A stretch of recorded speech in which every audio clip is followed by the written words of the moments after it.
You have been baptized into Christ, have put on Christ. ജ്ഞാനസ്നാനമാണ് നമ്മൾ സ്വീകരിച്ചിരിക്കുന്നത്. അപ്പൊ ഈ ജ്ഞാനസ്നാനം നമ്മൾ സ്വീകരിച്ചതിലൂടെ ദൈവത്തിന്റെ ജ്ഞാനത്തിൽ നമ്മളെ അങ്ങ് മുക്കിയിരിക്കുകയാണ്. സത്യമാണ്. That is it. പക്ഷേ അന്വേഷിപ്പിൻ, കണ്ടെത്തും. ആ ജ്ഞാനസ്നാനത്തിൽ കിട്ടിയ ജ്ഞാനത്തിന്റെ നിധി അടങ്ങിയിരിക്കുന്ന ആ പെട്ടിയിൽ മുട്ടുവിൻ, അത് തുറക്കപ്പെടും. അതങ്ങ് തുറന്നു കഴിഞ്ഞാൽ അപ്പോഴാണ് വെളിവ് എന്ന് പറയുന്നത്. വെളിവ് എന്ന് നമ്മൾ പലപ്പോഴും അവളൊരു വെളിവില്ലാത്ത മാതിരി സംസാരിക്കണമെന്നൊക്കെ പറയാറുണ്ടെങ്കിലും അത് വളരെ അർത്ഥ വ്യാപ്തി സമ്പുഷ്ടമായ ഒരു വാക്കാണ് വെളിവ്. മലങ്കര കുർബാന ആരംഭിക്കുമ്പോൾ ഇങ്ങനെ ഒരു ഗാനം ആലപിച്ചിട്ട് ആരംഭിക്കുന്നത്. ആരെങ്കിലും ഉണ്ടോ ഇവിടെ മലങ്കരക്കാര്? Malankara? then you please help me. വെളിവു നിറഞ്ഞോരീശോ വെളിവാൽ കാണുന്നു, വെളിവിനടിയാരഖില ധാരമതാം വെളിവുന്നീ. വീണ്ടും കാന്ത്യങ്ങളെ നീ താതൻ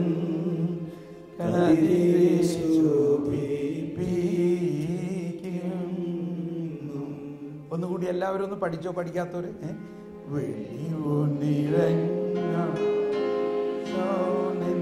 വെളിവാൻ കാണുന്നു, വെളിവിയടിയാലഖില ധാരമതാ വെളിവും കാന്ത്യങ്ങളെ നീ താതൻ കതിരേ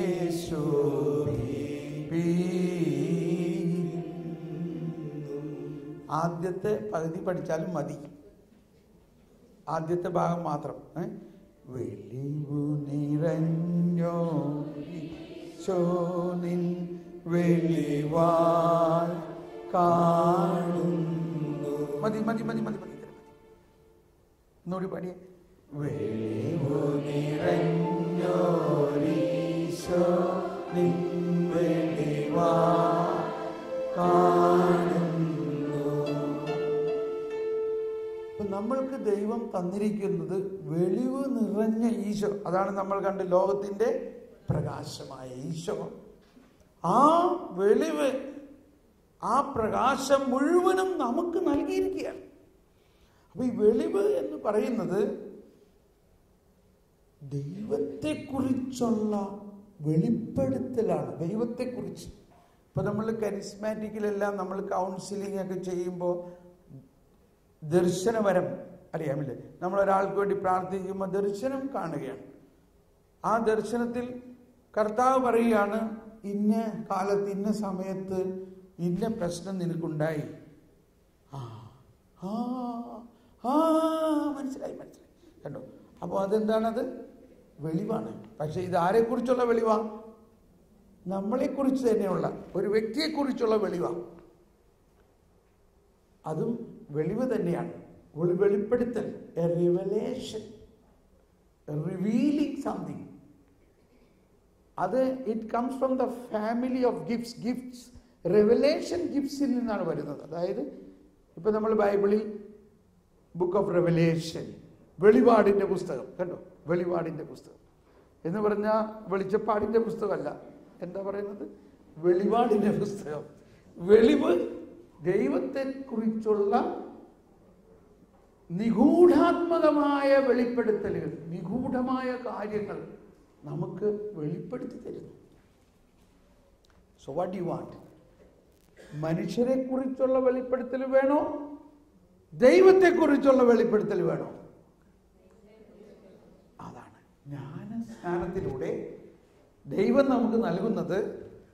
ദൈവത്തെക്കുറിച്ചുള്ള വെളിപ്പെടുത്തലാണ്. ഈ നൈറ്റ് ഷിഫ്റ്റ് ഒക്കെ കഴിഞ്ഞ് ഇവിടെ വന്നത് ഇത് കേൾക്കാൻ വേണ്ടിയാണോ? കുറച്ചും കൂടി ഉറക്കം വരണ്ടാവോ? നിങ്ങൾ ഉറക്കുമ്പോഴും ഈ വചനം അകത്ത് പ്രവേശിക്കും എന്നുള്ള ഒരു ബോധ്യത്തിലാണ് ഞാൻ പറയണത്. അതുകൊണ്ട് ഉറങ്ങണമെന്നുള്ളൊരു സുഖമായിട്ട് ഉറങ്ങിക്കോ. എന്നാലും നിങ്ങളുടെ ഉള്ളിലേക്ക് ഈ വചനം പ്രകാശം തരും.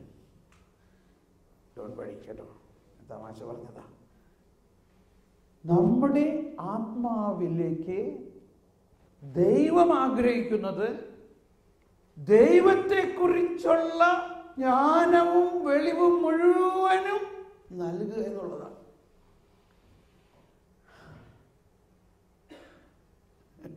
Can you imagine? മനസ്സിലാവണ്ടോ? അതിൻ്റെ ഒരു തുമ്പ് പിടികിട്ടിക്കഴിഞ്ഞാൽ പിന്നെ നിങ്ങൾക്ക് അങ്ങ് ഭയങ്കര ലഹരിയാവും ദൈവത്തെക്കുറിച്ച് അറിയാൻ. ഞാനൊരു ചോദ്യം ചോദിക്കാൻ പോവാം. ഇനി ചോദ്യം ചോദിച്ചോട്ടെ. ഇത് ആരെയും കുറ്റപ്പെടുത്താൻ വേണ്ടിയല്ല, ഇത് പറയാൻ അറിഞ്ഞൂടെങ്കിൽ ഒരു വിഷമിക്കേണ്ട ആവശ്യമൊന്നുമില്ല. അപ്പോൾ നമുക്ക് മനസ്സിലാവും അറിഞ്ഞൂടാ, അത്രേ ഉള്ളൂ. മനസ്സിലായോ? ഇപ്പം നിങ്ങൾക്ക് ഇവിടെ വിസ എല്ലാം കിട്ടി, ഒരുപാട് പരീക്ഷകളൊക്കെ പാസ്സായിട്ടാണ് നിങ്ങൾ വന്നിരിക്കുന്നത്. ഓപ്പറേഷൻ തിയേറ്ററിൽ വിദഗ്ധമായ ജോലികൾ നിങ്ങൾക്ക് ചെയ്യാനുള്ള കഴിവുകൾ ദൈവം തന്നിട്ടുണ്ട്, മറ്റൊരുപാട് കഴിവുകൾ തന്നിട്ടുണ്ട്. പക്ഷേ അതിൻ്റെ ഇടയിലൂടെ വേറെ ചില അറിവുകൾ കൂടി നമുക്ക് വേണം. അപ്പം ഞാനൊന്ന് ചെക്ക് ചെയ്യാൻ പോവാം. നിങ്ങളൊന്ന് ഒരു ടെസ്റ്റ് ഇല്ലേ? നിത്യജീവൻ എന്നാൽ എന്താവുന്നു? അതിൻ്റെ ഒരു ഡെഫിനിഷൻ ഒന്ന് പറയും. അല്ലെങ്കിൽ പറയാൻ അറിയാമെന്ന് ബോധ്യമുള്ളവർ പറയണ്ട, പറയാൻ അറിയാമെന്ന് ബോധ്യമുള്ളവരൊന്ന് കൈവക്കുക. നിത്യജീവൻ എന്നാൽ എന്താവും? അപ്പോൾ പറയണ്ട, അപ്പോൾ പിന്നെ എല്ലാവർക്കും ഉത്തരം കിട്ടും. നമ്മൾക്ക് പിന്നെ പറയാം. നിത്യജീവൻ എന്താവുന്നു എന്ന് അറിയുന്നവർ ഒന്ന് കൈ ശരിക്ക് പൊക്കി. വേണ്ട, 1 2 3 4 5 പേരുണ്ട്, 6 പേരുണ്ട്. എന്താ ഞാനീ കാണണേ? നിത്യജീവൻ എന്താണെന്ന് അറിയുന്നവർ കൈപൊക്ക്. ഒന്നുകൂടി കൗണ്ട്. 1, ഒരാൾ പകുതി പൊക്കിയിട്ടുള്ളൂ. മുഴുവൻ 1 2 3 4 5 6 7 8 9 10 11 12 13 പേരായിപ്പോ.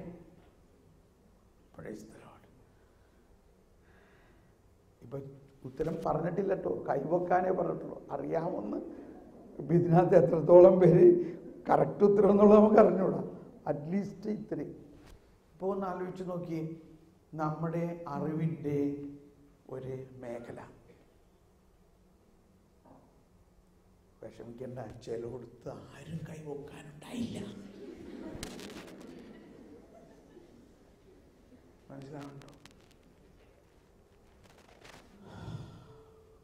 എനിക്ക് നെഞ്ചിന് വേദന വരുന്നുണ്ട്. കർത്താവിൻ്റെ വേദനയാണ്. നമ്മളെല്ലാവർക്കും എന്താ കിട്ടിയത്? ജ്ഞാനമാണ് കിട്ടിയത്. ദൈവത്തിൻ്റെ ജ്ഞാനം മുഴുവനും നമുക്ക് നൽകിയിട്ടുണ്ട്. പക്ഷേ ഇപ്പം എന്താ അവസ്ഥ? നമ്മുടെ എന്താ അവസ്ഥ? നിത്യജീവൻ എന്താണ് എന്ന് പറയാൻ പലർക്കും അറിഞ്ഞുകൂടാ. ഞാൻ പറയണ്ടെന്ന് പറഞ്ഞ് ചിലപ്പോൾ നിങ്ങളുടെ എളിമ കൊണ്ട് എഴുന്നേറ്റ് പറയാനൊക്കെ ബുദ്ധിമുട്ടാകും. കൈവെക്കാനേ പറഞ്ഞുള്ളൂ.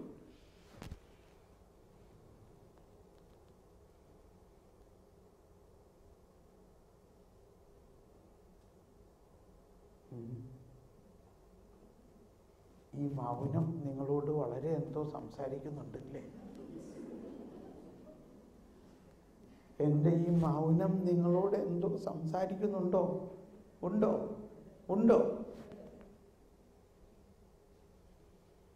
ഇപ്പൊ ഞാൻ എന്താ പറയാ നിങ്ങളോട്? ഞാൻ എന്ത് ധ്യാനം നടത്തും, എന്ത് ക്ലാസ് എടുക്കും? നിത്യജീവനെ കുറിച്ച് എടുക്കാം അല്ലേ? ഓക്കെ. അപ്പോൾ എന്താണ് നിത്യജീവൻ എന്ന് ഈശോ തന്നെ പറഞ്ഞിരിക്കുന്നത് എവിടെയാണ്? യോഹന്നാന്റെ സുവിശേഷം 17-ാം അധ്യായത്തിൽ 3-ാമത്തെ വചനമാണ്. ഇത് പറയുമ്പോൾ ഉടനെ ഒരു അത് ഞങ്ങൾക്കറിയാമെന്ന് പറയും. പക്ഷെ നിങ്ങൾ തോറ്റു ഓൾറെഡി. ഇനി പറഞ്ഞിട്ട് കാര്യമില്ല. എല്ലാവരും കരം ഉയർത്തി, ശബ്ദം ഉയർത്തി ഏറ്റു പറഞ്ഞേ. ഏക സത്യ ദൈവമായ അവിടത്തെയും അങ്ങയച്ച യേശുക്രിസ്തുവിനെയും എന്നതാണ് നിത്യജീവൻ. Praise the Lord. ഗൂഗിളിൽ സെർച്ച് ചെയ്തെങ്കിലും പറയായിരുന്നില്ലേ? ചിലവർ അങ്ങനെ ഉടനെ ഗൂഗിളിൽ സെർച്ച് ചെയ്യണം. ഇപ്പം അതാണ് ഏറ്റവും വലിയ മെത്തേഡ്. ഉടനെ ഗൂഗിളിൽ വാട്ട് ഈസ് എറ്റേണൽ ലൈഫ്, ഉത്തരം കിട്ടും. ഇത് തന്നെ ഉത്തരം കിട്ടാൻ പോണത്, ഇത് തന്നെ ഉത്തരം കിട്ടും. ഒന്നുകൂടി എല്ലാവരും ശബ്ദം ഉയർത്തിയേറ്റ് പറഞ്ഞേ, ഏക സത്യ ദൈവമായ അവിടുത്തെയും അങ്ങയച്ച യേശുക്രിസ്തുവിനെയും അറിയുക എന്നതാണ് നിത്യജീവൻ. സമാധാനമായില്ലേ? ഈ അറിവ് കണ്ടോ, a knowledge, a wisdom, an understanding. ആരെക്കുറിച്ചുള്ള അറിവ്? ഏകസത്യദൈവമായ അങ്ങയെക്കുറിച്ചും അങ്ങയച്ച യേശുക്രിസ്തുവിനെ കുറിച്ചുമുള്ള അറിവ്. ഈ അറിയുക എന്ന വാക്കിന് വേറെയും അർത്ഥമുണ്ട്.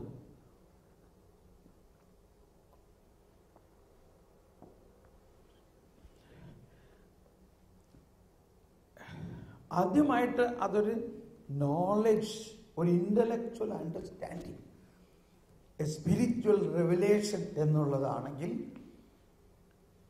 ആ അറിവിൻ്റെ പൂർണ്ണതയിലേക്ക് വന്നു കഴിയുമ്പോൾ ഒരു ലയനമാണ്. അതൊരു ലയനം.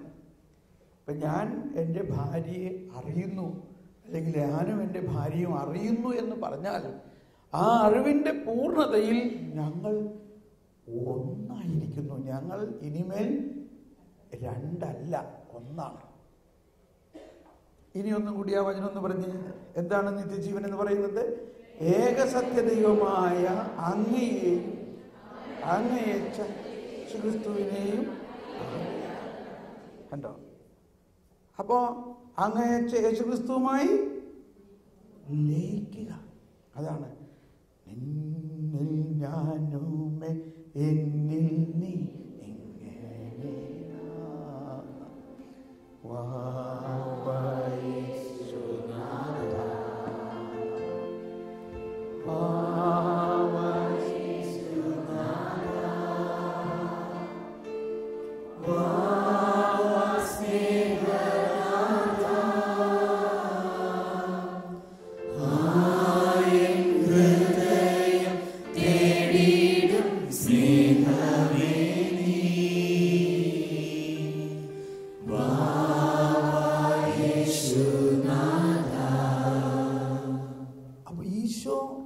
നമ്മുടെ മണവാളനും നമ്മുടെ ആത്മാവ് ഒരു മണവാട്ടിയുമാണ്.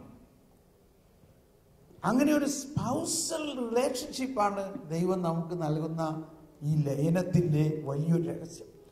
ഒരു സങ്കീർത്തനം 63-ാം സങ്കീർത്തനത്തിൽ 8-ാമത്തെ വചനം ഇങ്ങനെ പാടുന്നു: എൻ്റെ ആത്മാവങ്ങയോടൊട്ടി ചേർന്നിരിക്കുന്നു, അങ്ങയുടെ വലതുകൈ എന്നെ താങ്ങി നിർത്തുന്നു. സങ്കീർത്തനം 63:8. എൻ്റെ ആത്മാവങ്ങയോടൊട്ടി ചേർന്നിരിക്കുന്നു, അങ്ങയുടെ വലതുകൈ എന്നെ താങ്ങി നിർത്തുന്നു. കർത്താവ് സർവവ്യാപിയായ അനന്തനായ കർത്താവിന് വലത് കൈ എന്ന് പറഞ്ഞാൽ എന്താ അർത്ഥം? അപ്പൊ ഇതെല്ലാം ചില ശൈലികളാണ്.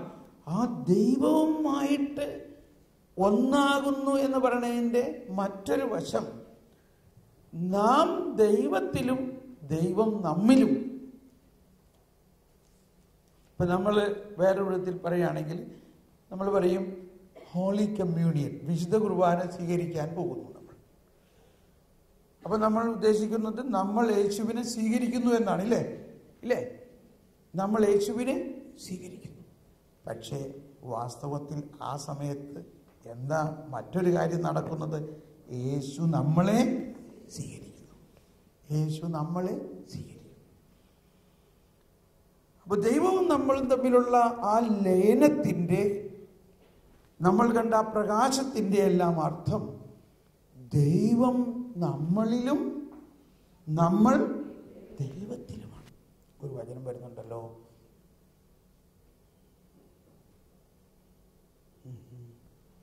കൊളോസ്യ ലേഖനം 3-ാം അധ്യായത്തിലെ 2-ാമത്തെ വചനം ഒന്ന് വായിച്ചു നോക്കിയേ. കൊളോസ്യ ലേഖനം 3-ാം അധ്യായം 2-ാമത്തെ വചനം. കൊളോസ്യ ലേഖനം 3-ാം അധ്യായം 2-ാമത്തെ വചനം.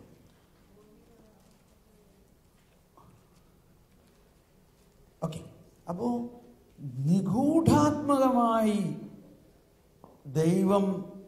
നമ്മൾ ദൈവത്തിൽ വസിക്കുന്നു. അങ്ങനെ ഒരാശയമുണ്ട് അവിടെ. വായിക്കാമോ? ഭൂമിയിലുള്ള വസ്തുക്കളിലല്ല, പ്രത്യുത ഉന്നതത്തിലുള്ളവയിൽ ശ്രദ്ധിക്കുവിൻ. എന്തെന്നാൽ നിങ്ങൾ മൃതരായിരിക്കുന്നു, നിങ്ങളുടെ ജീവൻ ക്രിസ്തുവിനോടൊപ്പം ദൈവത്തിൽ നിഗൂഢമായി സ്ഥിതി ചെയ്യുന്നു. എന്താണ് നിങ്ങളുടെ ജീവൻ? ഒന്നെല്ലാവരും ഏറ്റു പറഞ്ഞേ. നിങ്ങളുടെ ജീവൻ ക്രിസ്തുവിനോടൊപ്പം ദൈവത്തിൽ നിഗൂഢമായി സ്ഥിതി ചെയ്യുന്നു. ഇത് മനസ്സിലാക്കാൻ ബുദ്ധിമുട്ടാണ്, അതുകൊണ്ട് മനസ്സിലാക്കാൻ ശ്രമിക്കണ്ട. പക്ഷേ ഈ എല്ലാം മനസ്സിലാകണമെന്നില്ല. മാതാവ് ഈശോനെ അന്വേഷിച്ച് നടന്നു, കണ്ടുമുട്ടിയപ്പോൾ പറഞ്ഞു, എടാ മോനെ, നീ എന്താ ചെയ്തത്? നിന്നെ അന്വേഷിച്ച് ഞങ്ങൾ എവിടെയെല്ലാം പോയി. അതെന്തിനാ നിങ്ങൾ അന്വേഷിച്ചത്? ഞാൻ എൻ്റെ പിതാവിൻ്റെ ഭവനത്തിലായിരിക്കുമെന്ന് നിങ്ങൾ അറിയണ്ടേ? എന്നിട്ട് അടുത്ത വചനം എന്താ പറയണത്? ഈ കുഞ്ഞു പറഞ്ഞത് എന്താ എന്ന് അവർക്ക് മനസ്സിലായില്ല. മനസ്സിലായി. അപ്പൊ മാതാവിനും മനസ്സിൽ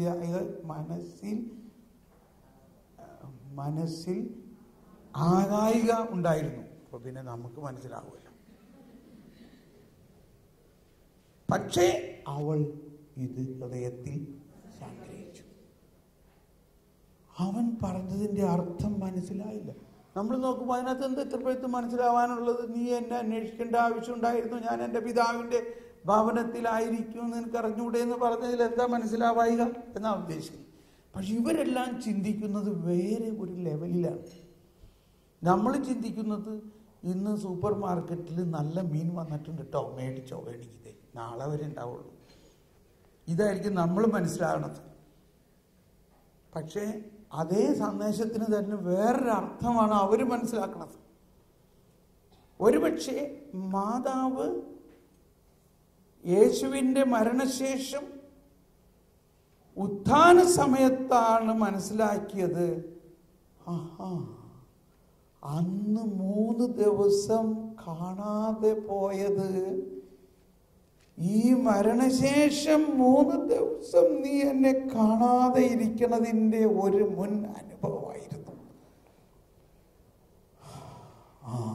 ഇപ്പൊ മനസ്സിലായി.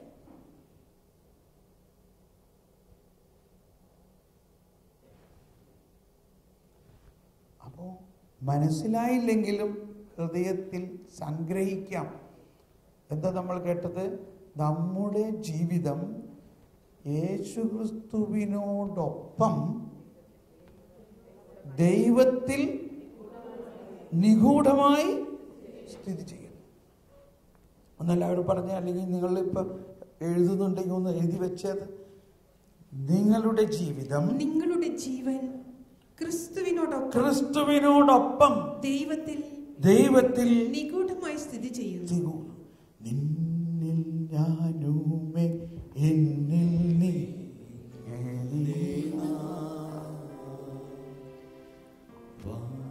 അത്രയും മതി, അത്രയും മാത്രം. ഒന്നെല്ലാവരും പാടി. നിന്നിൽ ഞാനുമേ എന്നിൽ നീ.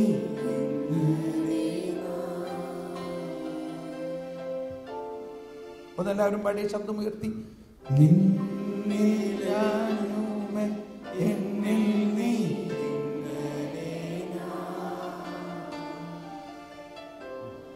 ഇപ്പൊ വിശുദ്ധ കുർബാന സ്വീകരണത്തിന് മുമ്പ് ഒരു പ്രാർത്ഥനയുണ്ട്. സ്വർഗ്ഗരാജ്യത്തിലുള്ള വിശ്വാസം വഴി കർത്താവ് ശരീരം സ്വീകരിക്കാൻ രക്തം പാൻ തിരുസഭ നിങ്ങളെ ക്ഷണിക്കുന്നു.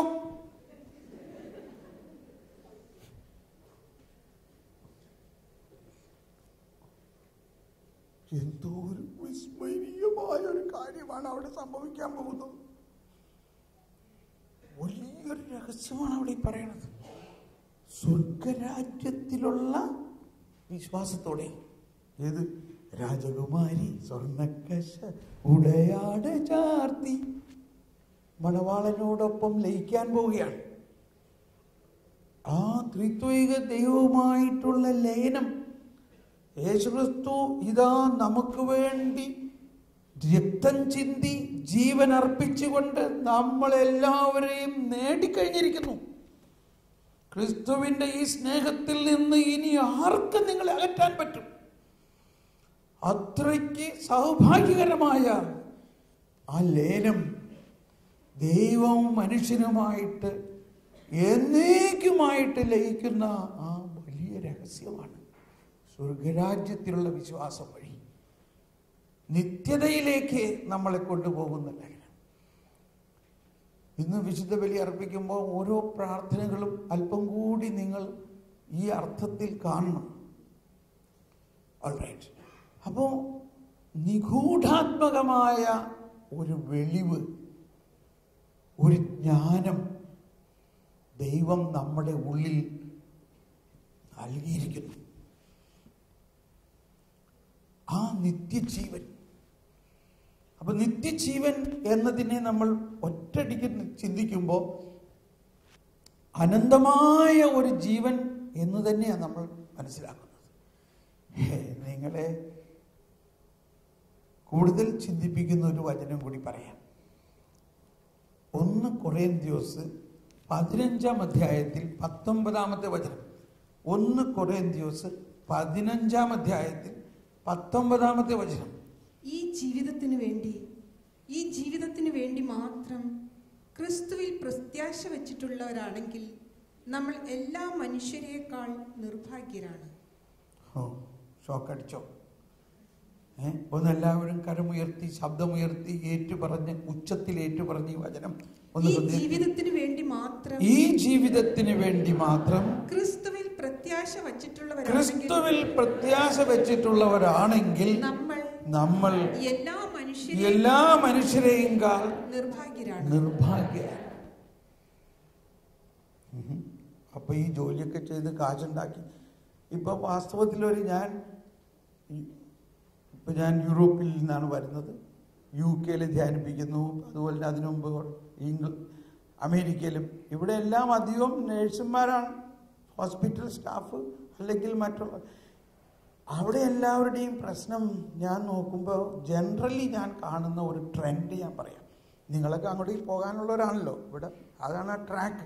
ഇവിടെ കുറെ നാൾ നിന്ന് ഈ മരുഭൂമിയിൽ നിന്ന് കിടന്നിങ്ങനെ കരഞ്ഞ് ആ ഹഗാറിന്റെ കൊച്ചു കരഞ്ഞ മാതിരി കരഞ്ഞു കഴിയുമ്പോൾ അവിടെ കർത്താവ് ഒരു നീരുറവ ഉണ്ടാക്കുന്നു. അതാണ് പറഞ്ഞിട്ട് അമേരിക്കയ്ക്ക്, ഓസ്ട്രേലിയക്ക്, സ്വിറ്റ്സർലൻഡിലേക്ക്, UK-ക്കുള്ള ഫ്ലൈറ്റ് വിസ.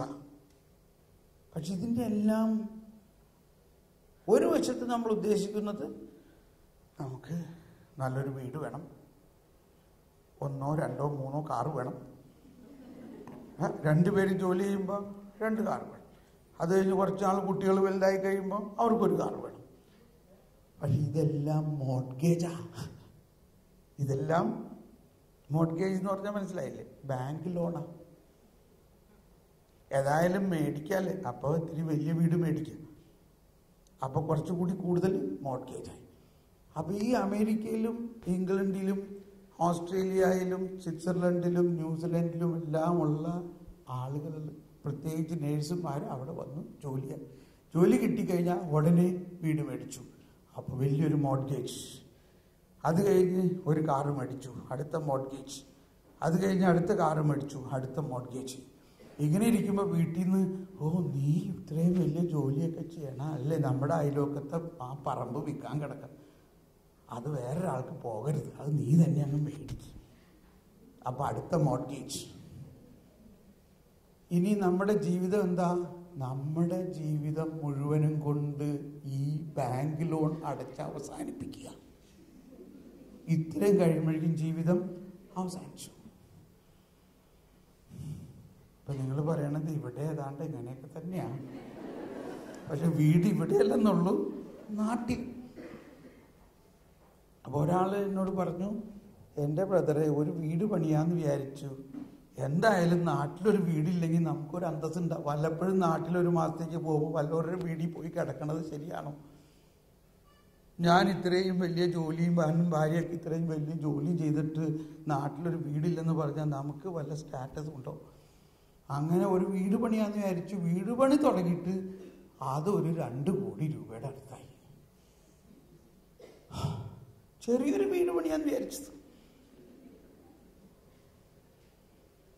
ആ കോൺട്രാക്ടർ മുഴുവനും തട്ടിച്ചു. ഞാൻ അമേരിക്കയിൽ നിന്ന് നല്ല പെയിന്റ് കപ്പലിൽ അയച്ചു കൊടുത്തത് അവൻ വിറ്റ് കാശാക്കി.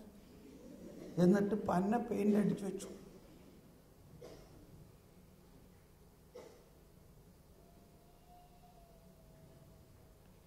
ഇപ്പോഴത്തെ അവസ്ഥ എന്താ? അവിടെ വീട് ഇത്രയും വലുതായി പോയി. അവിടെ 2 വാച്ച്മാന് വേണം. ഇതാർക്കും വേണ്ട ഈ വീട്. ഇപ്പൊ എനിക്കും അവിടെ പോയി താമസിക്കണമെന്നില്ല, ഭാര്യയ്ക്കും മക്കൾക്കും അത് വേണ്ടേ വേണ്ട. ഇപ്പൊ ഞാൻ എന്താ ചെയ്യാന്നൊരാൾ.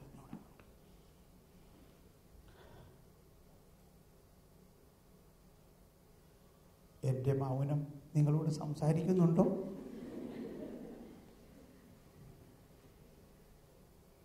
ജ്ഞാനസ്നാനം കിട്ടിയത് എന്തിനാ? ജ്ഞാനം കിട്ടിയതാ. ഈ ജ്ഞാനത്തിൻ്റെ ചെപ്പ് തുറന്നോ? നമ്മൾ അധ്വാനിച്ച് കഷ്ടപ്പെട്ട് എത്ര നൈറ്റ് ചെയ്തിട്ടാ ഇത്തിരി കാശുണ്ടാവുന്നത്. നാട്ടിലെ ആളുകളുടെ എല്ലാം വിചാരം ഇവിടെ ഇങ്ങനെ കുലുക്കി ഡോളർ ഉണ്ടാക്കാന്നുള്ളതാണ് ഇല്ലേ? ഇവിടുന്ന് അയച്ചു കൊടുക്കുമ്പോൾ ആംഗ്ലമാര് സുഖമായിട്ട് സ്വർണ്ണ ചെയിനും ഇട്ട് വാട്ടീസ് പഠിച്ച് അവിടെ നടക്കാണ്. എൻ്റെ പെങ്ങൾക്ക് വയറ്റിലുണ്ട്.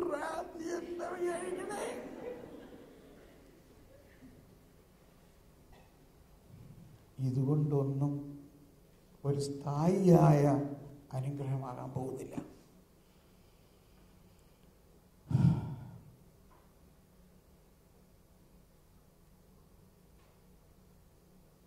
നമ്മൾ വളരെയധികം ഉയരാനുണ്ട്.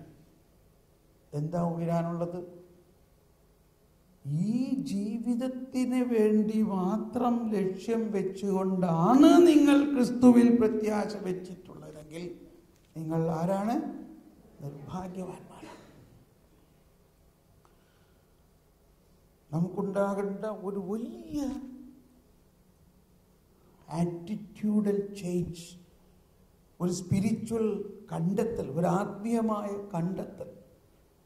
ഈ ജീവിതത്തിന് വേണ്ടി മാത്രം ലക്ഷ്യം വയ്ക്കാതെ ഈ ജീവിതത്തിന് അപ്പുറത്ത് അനന്തമായ ഒരു ജീവിതമുണ്ടെന്ന് ലക്ഷ്യം വയ്ക്കണം. മാത്രമല്ല ഈ ജീവിതം അതിനുവേണ്ടിയുള്ള ഒരു ഒരുക്കമാണ്. മഹാനായ അലക്സാണ്ടർ ചക്രവർത്തി മരിക്കുന്നതിന് മുമ്പ് പറഞ്ഞത് നിങ്ങൾ ഓർക്കണ്ടോ? എത്ര പേര് കേട്ടിട്ടുണ്ട്? അതൊന്ന് കൈവെക്കാമോ? അപ്പം കുറെ പേർക്കറിയാം. എന്താ പറഞ്ഞത്? അദ്ദേഹം ഇങ്ങനെ ലോകം മുഴുവനും പിടിച്ചടക്കി വലിയ ചക്രവർത്തി, എത്ര രാജ്യങ്ങൾ. അവസാനം പറഞ്ഞു, ഞാൻ മരിക്കുമ്പോൾ എൻ്റെ ശവപ്പെട്ടിയിൽ എന്നെ അടക്കുമ്പോൾ, എന്നെ പൂട്ടുമ്പോൾ 2 കരങ്ങളും പുറത്തിട്ടേക്കണം. എന്തിനാ? ഞാൻ ഇവിടെ നിന്ന് ഒന്നും കൊണ്ടുപോകണില്ല, ലോകം മുഴുവൻ അറിയട്ടെ.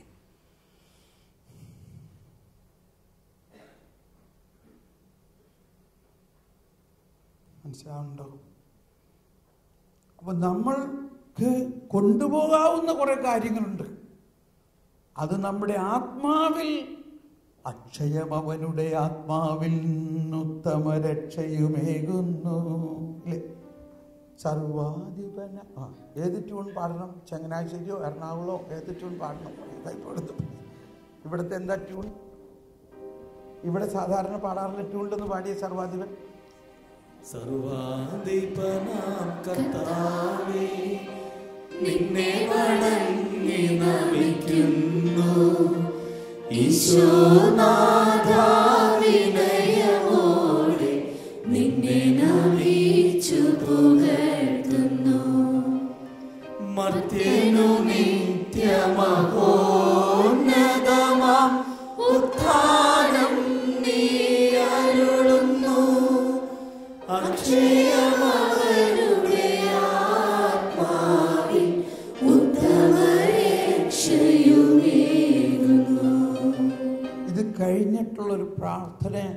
കൂടി ഒന്ന് ഓർമ്മിക്കുക. കർത്താവേ, അങ്ങ് സത്യമായി ഞങ്ങളുടെ ശരീരങ്ങളെ ഉയർപ്പിക്കുന്നവനും ആത്മാക്കളെ രക്ഷിക്കുന്നവനും ജീവനെ നിത്യം പരിപാലിക്കുന്നവനും.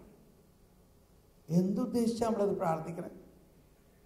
ജീവനെ നിത്യം എന്ന് പറഞ്ഞാൽ മരിക്കുന്നത് വരെ നമുക്ക് ആവശ്യമുള്ളതൊക്കെ തന്ന് എന്നാണോ അർത്ഥം? അല്ല. നിത്യം എന്ന് പറഞ്ഞാൽ ഇപ്പോഴും എപ്പോഴും എല്ലായ്പ്പോഴും നമ്മുടെ മരണത്തിന് ശേഷം നമ്മൾക്ക് വളരെ ശക്തമായ പ്രവർത്തന സാധ്യതയുണ്ട്. Praise the Lord. Rest in piece എന്ന് പറഞ്ഞിരുന്നാൽ പറ്റൂല. അവിടെ റെസ്റ്റ് ഇൻ പീസ് ഒന്നുമില്ല. നമ്മൾ RIP എന്നൊക്കെ എഴുതി വയ്ക്കാമല്ലോ. റെസ്റ്റ് ഇൻ പീസോ, ഓ ഇവിടെ നിന്ന് അങ്ങ് മരിച്ചു കഴിഞ്ഞാൽ പിന്നെ സമാധാനമായിട്ട് ഇരിക്കാമല്ലോ. It is not true. ഇപ്പൊ നമ്മൾ അൽഫോൻസാമ്മയുടെ തിരുനാൾ ആഘോഷിക്കുകയാണ്. എവിടെ? നാളെയാണോ? I mean these days. അപ്പൊ അൽഫോൻസാമ്മ ഇപ്പൊ റെസ്റ്റ് ഇൻ പീസ് ആണോ? ആണോ? Mother Teresa rest in peace ആണോ? കൊച്ചു തെരേസ്യ റെസ്റ്റ് ഇൻ പീസ് ആണോ? ഇതുപോലെ നമ്മളും ആരും റെസ്റ്റ് ഇൻ പീസ് അല്ല. അവിടെ പോയി ഓടി നടന്ന് ജോലി ചെയ്യാനുള്ളവരാ.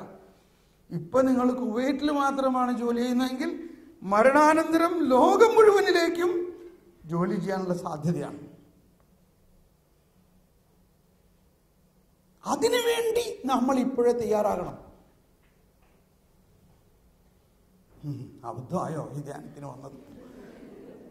ഇവിടുത്തെ കാര്യം എങ്ങനെയെങ്കിലും ഒന്ന് തട്ടിമുട്ടി നടത്താൻ നോക്കുമ്പോഴേക്കും അതിനേക്കാൾ വലിയ കാര്യം. ഇവിടുത്തെ കാര്യം നടക്കണമെങ്കിൽ ആദ്യം അവിടുത്തെ കാര്യം ചിന്തിക്കണം. അതല്ലേ കണ്ടോ 6:33 എന്താ?